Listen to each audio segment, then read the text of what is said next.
everybody. Welcome back. It's Saturday night. You're listening to America Now. I am Barb Adams. Thanks so much for joining me. Well, I've got a powerful lineup for you tonight with timely topics, so I hope you stay for the entire show. But if you do miss any part, you can listen to this or any of my shows in their entirety on my website, RadioAmericaNow.com. The riots in Baltimore are yet another wake-up call to Americans that business as usual is not working anymore. Slowly but effectively, our system's in decline, the economy deteriorating, infrastructures, corruption, discrimination. Those are just a few of these situations. Meanwhile, our illustrious so-called leaders play divide and conquer, blaming everyone else and refusing to discuss the real problems we're facing. Joining me now, as always this hour, is author and former statewide prosecutor and Deputy Attorney General of New Jersey, John J. Higgins. Together, we form the nonpartisan Practical Solutions for America. We ask you to join us here each week on air and also on Facebook to discuss America's present-day challenges. If you'd like to call in tonight, the number 800-259-5791. Again, 800-259-5791. John, I'm not even going to ask you how you're feeling because I bet you're feeling a whole lot better this week, considering one of Christie's allies pled guilty in Bridgegate and another two people were indicted. Well, yes, I am. I could hear the jumping up and down and the screaming all the way out here. Well, to be honest with you, I think that's only the first stage in the process. So there's more to come before it's over, I'm sure. Yeah. But you know, it's a little fix. And the problem, John, is we're still not looking at the bigger pictures. When we look at those riots, it's not just because it was Freddie Gray. It's the symptom of the long-term injustice and hopelessness of the inner cities.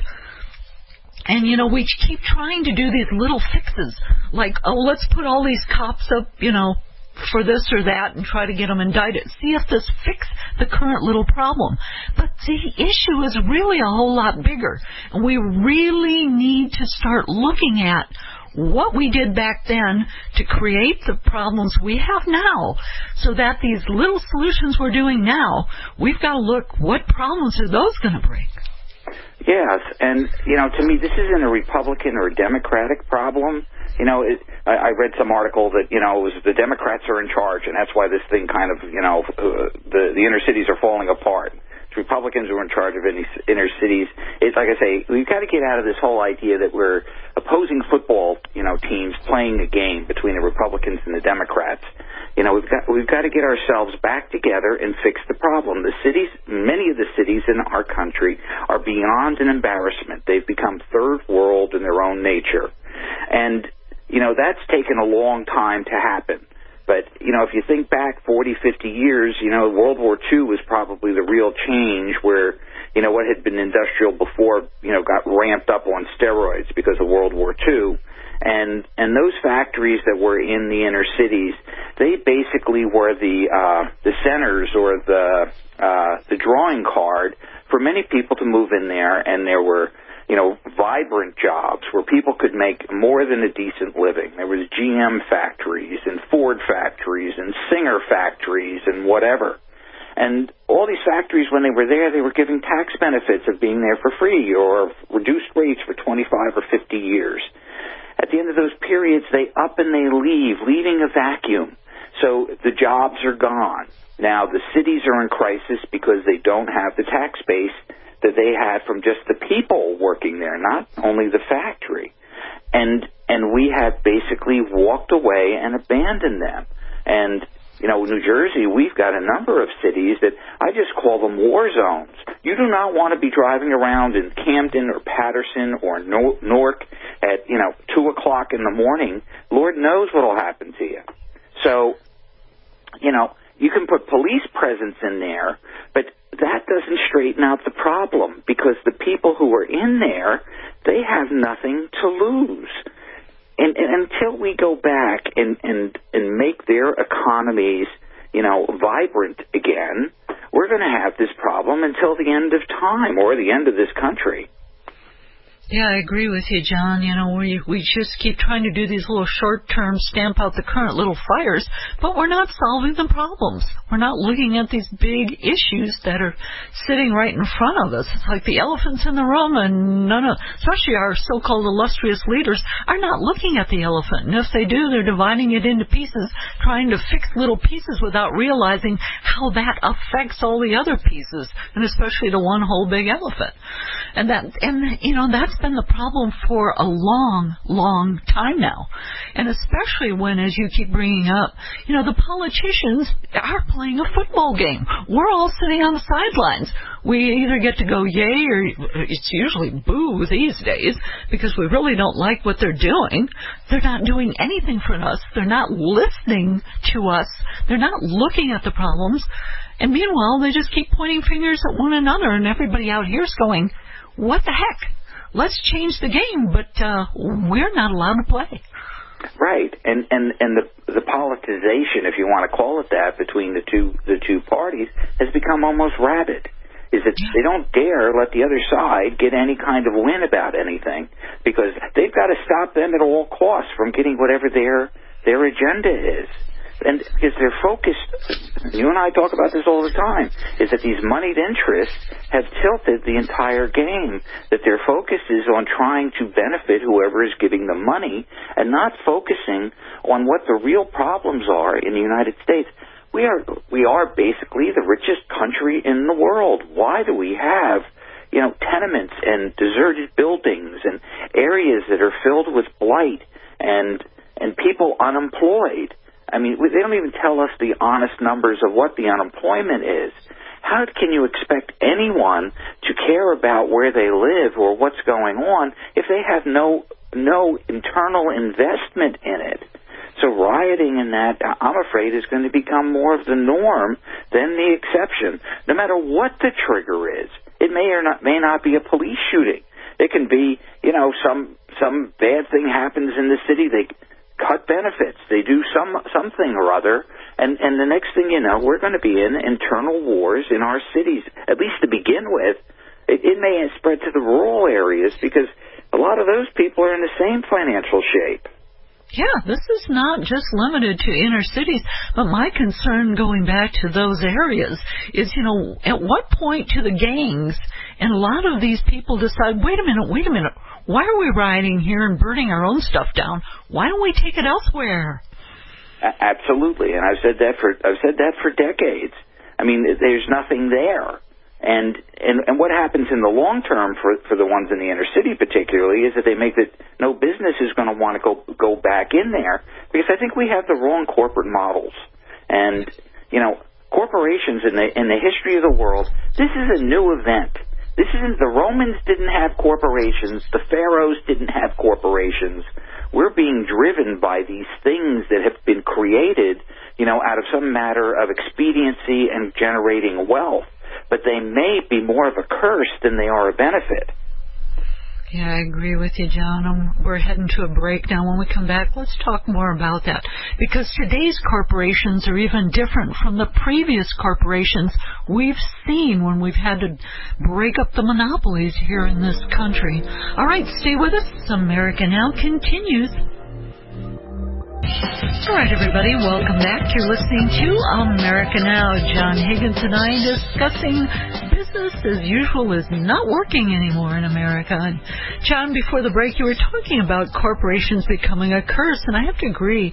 But one thing really different about the time frame we're working in now is we're really allowing these corporations to become so huge and multinational in scope. They're monopolies again. But this time it's even scarier because a lot of foreign interests have the control. Oh, absolutely. I mean, this is I think we're living in unprecedented times because, when corporations, had really come about probably at the tail end of the 18th century into the 19th century, and they got to the point that they were becoming, monopolies in some form as they were getting larger. They didn't have the biggest, international components that were tied to them. Now, of course, it could turn out that no country really has any real power over them as time goes on.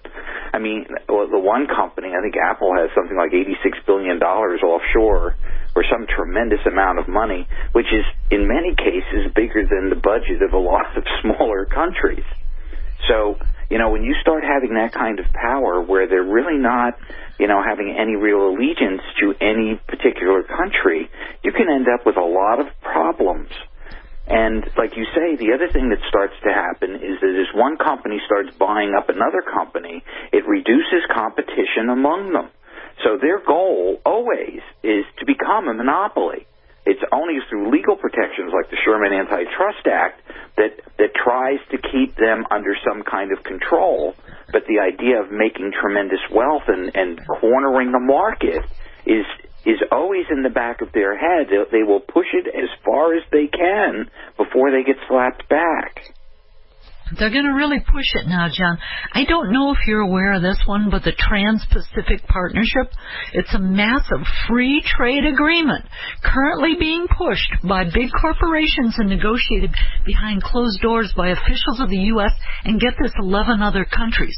And guess what else? It's not about trade issues exactly. The public is not allowed to see the draft of this partnership text, and even members of Congress, John, are being denied the text with only very limited access. And what's even more interesting, I think, is the deal's been in negotiation for 6 years, and suddenly the Obama administration wants the deal signed this year, quickly. This means basically Congress is going to yield its own authority and duties under the Constitution and rush a vote on this thing. We're all going to be affected by this TPP thing. Our food, the environment, and even worse. This goes back, foreign corporations are going to have now the status of sovereign nations, yielding huge powers over all of us. Well, as far as I'm concerned, the only thing that should be secret in government is something that's particularly, fragile, or you've got to be really careful of, because if it came out, that it would ruin or, kill people or whatever, like CIA operations and those kinds of things. I don't think you can avoid them in the modern world. You have them. But anything that has to do with business should absolutely be totally transparent. The idea that there's some kind of secret thing that has to be hidden from the general public or our elected leaders is absolutely insane. I mean, and they want everybody to abide by these things that they're putting through. From what I understand with it, the corporations certainly have full access to whatever these agreements, may or may not be. Yeah. And in my lifetime, I remember the NAFTA thing being discussed by Ross Perot, of all people, claiming that once that thing got signed, you'd hear the large sucking sound of all the jobs leaving the country. Yep. And it seems pretty much that's what's kind of happened. And this is kind of an offshoot of that. Yeah, this is gonna ramp it up even more. So you were talking about the Sherman antitrust laws. They would not even be able to touch something like this, would they? From what I understand, this TTP would be creating some kind of international kind of tribunal that would be making these decisions, so that it really would not be under any governmental, or sovereign, state's laws. It would be almost creating its own.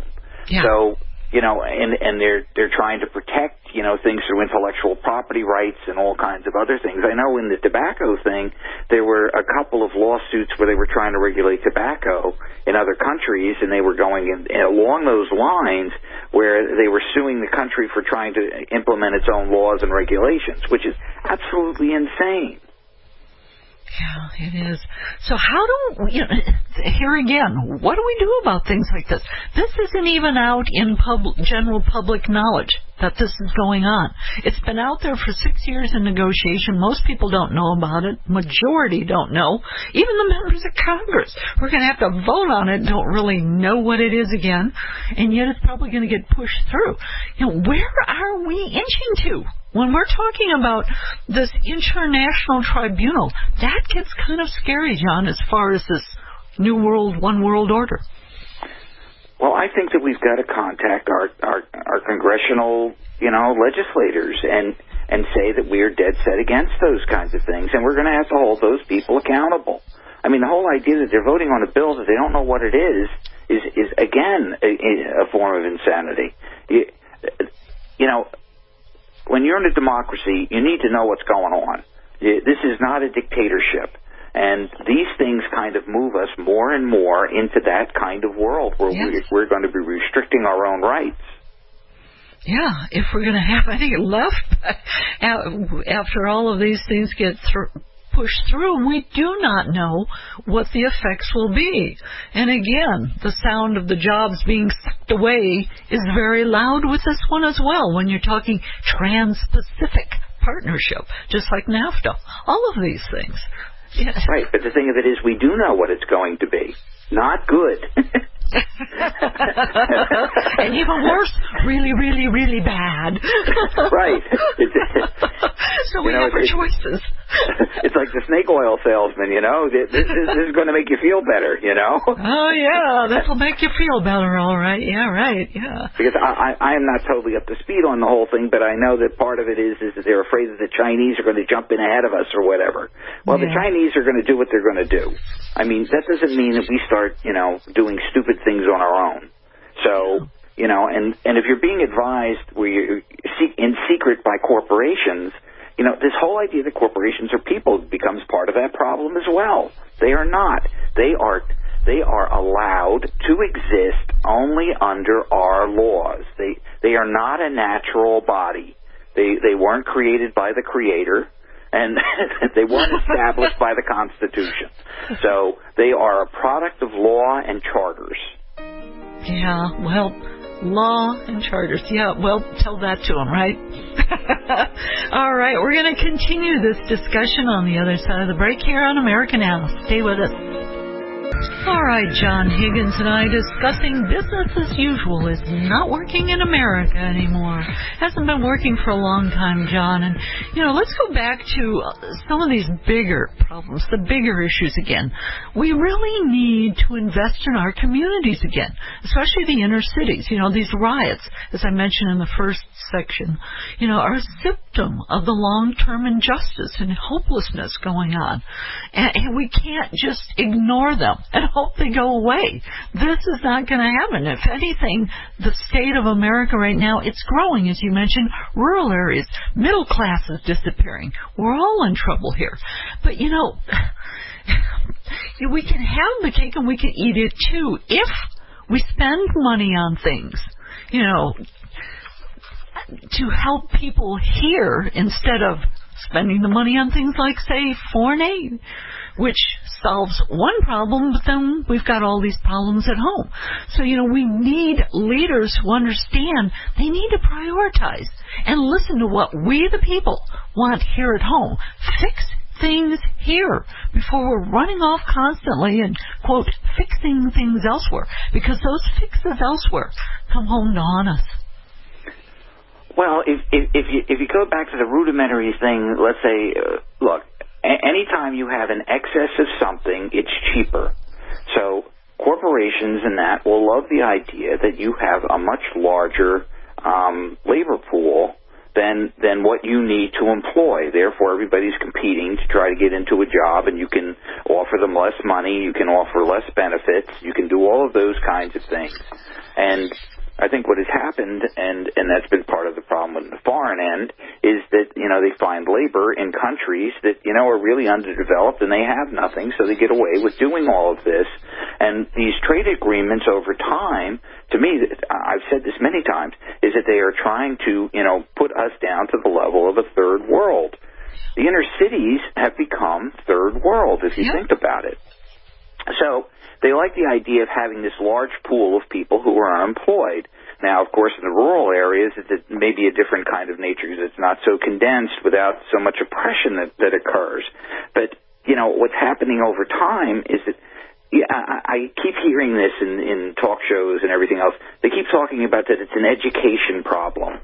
Well, you could be trained in all kinds of things. If there is no job at the end of the training, you're still in the same boat. You're smarter. You may have some skills, but there's still no job. And there has not been any kind of concerted effort to try to get jobs back in the United States. And, you know, when I hear that the whole, you know, infrastructure deal that they want to put through Congress is about a pipeline for moving oil from Canada down to Louisiana, you know, you have to scratch your head and go, what are you talking about? Yeah, just what we don't need. That's it. They're not talking the real issues. And, you know, they keep talking about the economy has improved. And true, I can go around to the Walmarts and McDonald's and those types of places, and they have, you know, now hiring signs. But how are you going to live on, what, $8.43 an hour, or whatever it is? You can't. Right. You could work 2 of those jobs. And at today's inflation rate, even though we don't have inflation, according to the economists or people out there, excuse me, how are you going to live? You know, we need to hold these politicians accountable. We need to send them into the inner cities, into these areas, and say, all right, you work one of those jobs for a while. You want to be of service? You work one of these jobs. You try living in these places. See how you feel. But it's even more of a problem in that when these companies are not giving people a living wage, it means that everyone else is supporting them. So they don't have enough, you know, money for food, so they go for food stamps or whatever. And now, you know, one party particularly thinks we should cut out all of those things, that people just have to survive on what they survive on. That to me is always the precursors of revolution. Once you start taking away normal civil, you know, protections and supports, or people can't eat or don't have housing or don't have health care, it makes for a very ripe population. And study history. You know, the Russians, they took over, you know, the czars. And the French, they beheaded all the royals. That's what starts to happen. So in terms of just fairness, I'll give you an example this week. I guess it was something with a ship or something being shot at by the Iranians. Of course, at first said it was an American ship, because I guess at one point we owned the Marshall Islands, and we have some kind of thing to protect them now. But that ship that's going across the ocean, now we're going to have to send the Navy or whatever it is to protect them.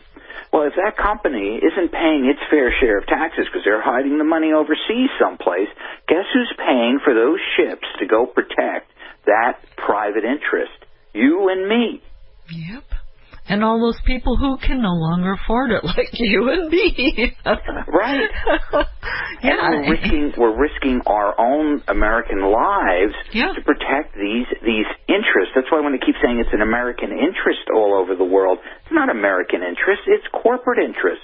And I don't have a problem. Pay your share, and, you know, I'll back off. But as soon as you're thinking that you need to move your money to Belgium or the Cayman Islands or whatever so you can avoid paying income tax but expect us to pay all ours to protect you, I've got a major problem with that. And politicians need to be talking about that. Yeah, well, and again, that's where we got to get the monies out of the politics. Because, you know, follow the money, that's where the politician's going to end up, in somebody's pocket. And it's the corporation's pockets where they are. So, of course, their allegiance is to those people who get them the power. And we've got to get this turned around. Because otherwise, you and I, all of us, are going to end up being serfs to these multinational corporations in our new world order. And that's a big, big problem. And the real bite at the end of it all is if we don't have money to buy the product, the corporations will collapse. So they are putting in their own poison pill, if you think about it, right? If you can't afford to buy the new car, there's no point to make the new car. So, you know, they've got to change their attitudes as well. But I really John, believe that people. Go ahead. They want the cars. We'll have to make them just for them. Well, maybe. I don't know that I don't think they think beyond themselves. That's what I'm saying. They can't think that far. Well, at some point they're going to have to start thinking, because I don't know what's going on with you. I mean, in my state, things are getting worse. They're not getting better. You know? Surprisingly, they're all moving out here. I've never seen Colorado doing this well. It's kind of scary, though. It's kind of creepy, because for the rest of us, the normal folk, you know, we can no longer almost afford, thank goodness I have my house, but I would never be able to afford my house now. Good grief. Things are changing very, very quickly. You know, it's either you have the haves or you have the have-nots. And you're right.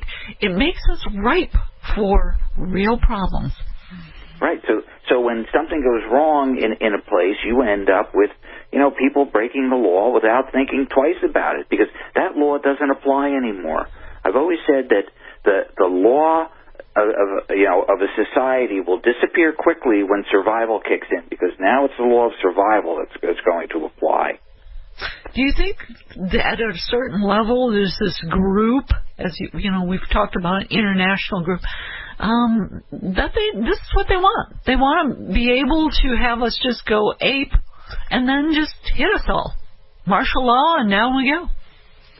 Well, I pity the person who thinks they can control the United States by martial law. I mean, you and I have talked about that before. I mean, we're all rebels at heart. I mean, we are not compliant by nature. So you may get away with that for a short period of time, but it would never be for any length of time.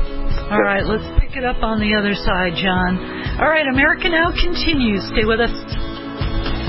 All right, everybody, welcome back. You're listening to America Now. John J. Higgins and I discussing business as usual. Doesn't work in America and has not worked here for some time now. And John, we were talking about, the squeezes being put on us. The corporations being able to have all of these advantages and benefits. And yet they also can be individuals as well. They get all those benefits. And then here we are all stuck in the middle, getting squeezed out, not being a part of their games being secret so many times. We have no idea what's going on. But again, as you mentioned, John, at heart, we're still all Americans. We question things, and we're all out here questioning. That's what we're doing on the radio right now. We're questioning what's really going on here. What do we really need to be thinking about, and what do we need to be doing? Rebels at heart, if they push us far enough, they're going to get pushed back. Oh, absolutely. I laugh when the corporations are claiming that there's too many regulations on them and all of these other things. Every regulation that comes down on them is really of their own doing. Is if they behaved in a holistic and decent way, you wouldn't need all of these environmental controls and whatever. The whole idea that they can pollute anything around them and destroy the resources around them, of course, makes people, fight back and say, no, now we've got to regulate you. So, there should be this built-in, compass that seems to be missing in a lot. But, I too believe that, with Americans, the great thing about us is we are also innovators. We're not, I don't know anybody who's out just to control somebody. We want everybody to live a happy life and pursue their happiness and whatever without offending or infringing on somebody else's rights. So it may take some more innovations to change, the bad things that have happened. I think that, what's going on with corporations and that is getting to the point that we really have to look at the entire structure of how they're created, what protections are in place that they have, and start to change those so that this stuff cannot continue. I think, too, we need to get back to our basics again, John, as well. Regardless of what the corporation's doing, we need to pick up our own and by the bootstraps here and say, you know what? Our strength is community-based. We just start doing what we're doing here in our own communities. We pick it up ourselves. To heck with them. They're not listening to us. Let's not listen to them. We don't need their stuff. We can figure it out ourselves. You're right. We're Americans. And we can start doing things for ourselves again. We've forgotten how. They've got us so divided right now that we're all falling down. And that's the whole point. United we stand, divided we fall. And a lot of people have forgotten that. But this is America. This experiment is far from over. And we can renew ourselves through a lot of strength and effort. But that's what we do. We're known for that in this world. And I truly believe we can do this, John. I really do. Where the votes count again, not the monies. We're not going to let the monies erode the votes. We are going to stand up and we're going to say enough with the blame games. Because you know what? You're accountable. You blame somebody else, you're an accomplice. Quit pointing fingers. You're just as guilty as the person you're pointing the finger at.